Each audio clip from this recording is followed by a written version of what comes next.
Yeah, it's all bullshit, folks. It's bad for you. It's all bullshit. That's what you have to remember as you go through life in this country. It's all bullshit, and it's bad for you.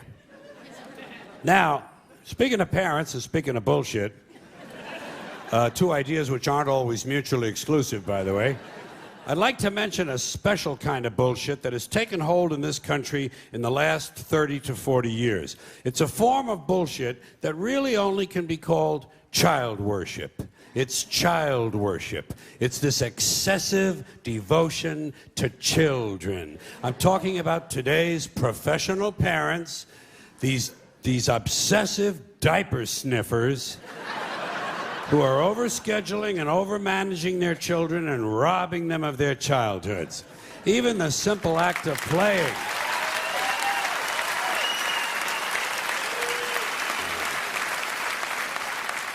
Even the simple act of playing has been taken away from children and put on mommy's schedule in the form of play dates. Something that should be spontaneous and free is now being rigidly planned. When does a kid ever get to sit in the yard with a stick anymore? You know, just sit there with a fucking stick. Do today's kids even know what a stick is? You know? But you know something? A kid shouldn't be wasting his time with a stick anyway. If he's 4 years old, he should be home studying for his kindergarten entrance exams. Do you know about that shit? Oh, they have them now. Yeah. There are places that have kindergarten entrance exams. The poor little fuck. The poor little fuck, he can barely locate his dick. You know, and already he's being pressured to succeed. Pressured to succeed for the sake of the parents. Isn't this really just a sophisticated form of child abuse? And speaking of that, speaking of child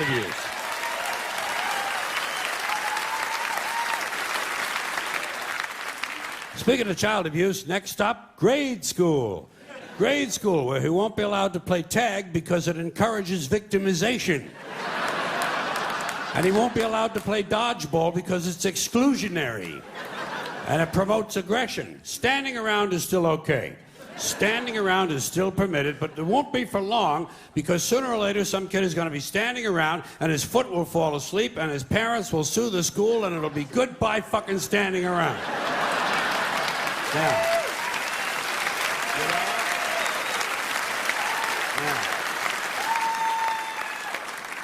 Now, fortunately, all is not lost. All is not lost because at least we know that when he does get to play, whatever games he is allowed to play, the child will never lose.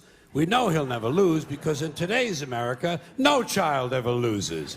There are no losers anymore. Everyone's a winner. No matter what the game or sport or competition, everybody wins. Everybody wins, everybody gets a trophy. No one is a loser. No child these days ever gets to hear those all-important character-building words, "You lost, Bobby. You lost. You're a loser, Bobby." They miss out on that. You know what they tell a kid who lost these days? You were the last winner. A lot of these kids never get to hear the truth about themselves until they're in their 20s. When their boss calls them in and says, "Bobby, clean the shit out of your desk and get the fuck out of here, you're a loser. Get the fuck out of here." You know?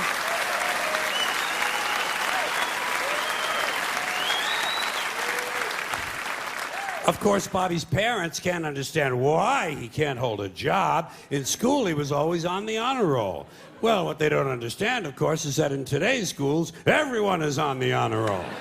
Everyone is on the honor roll because in order to be on the honor roll, all you really need to do is to maintain a body temperature somewhere roughly in the 90s.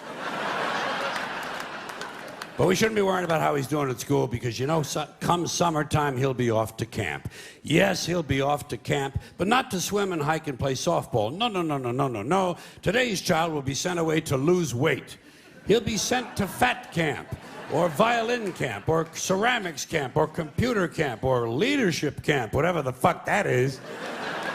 Leadership camp. Isn't that where Hitler went?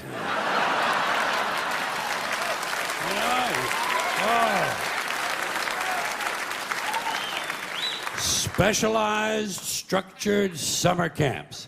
Gotta keep the little fucker busy, don't they? Gotta keep the little fucker busy. Wouldn't want him to sneak in a little unstructured time in the woods. That wouldn't be any good. God knows he might start jacking off.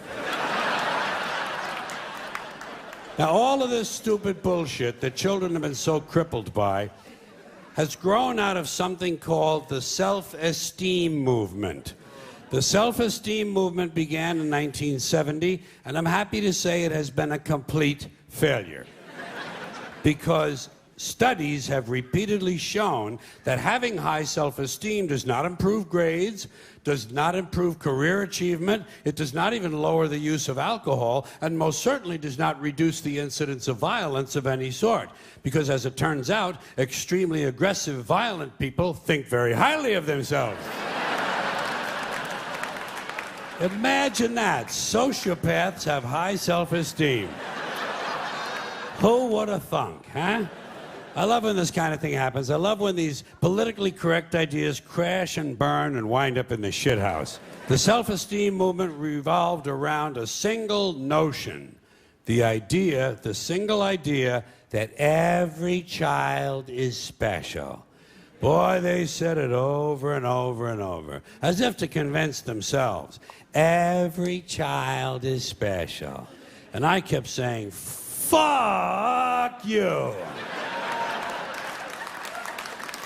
Every child is clearly not special. Did you ever look at one of them? Did you ever take a good close look at one of these fucking kids? They're goofy. They're fucking goofy looking. They're too small. They're way too fucking small.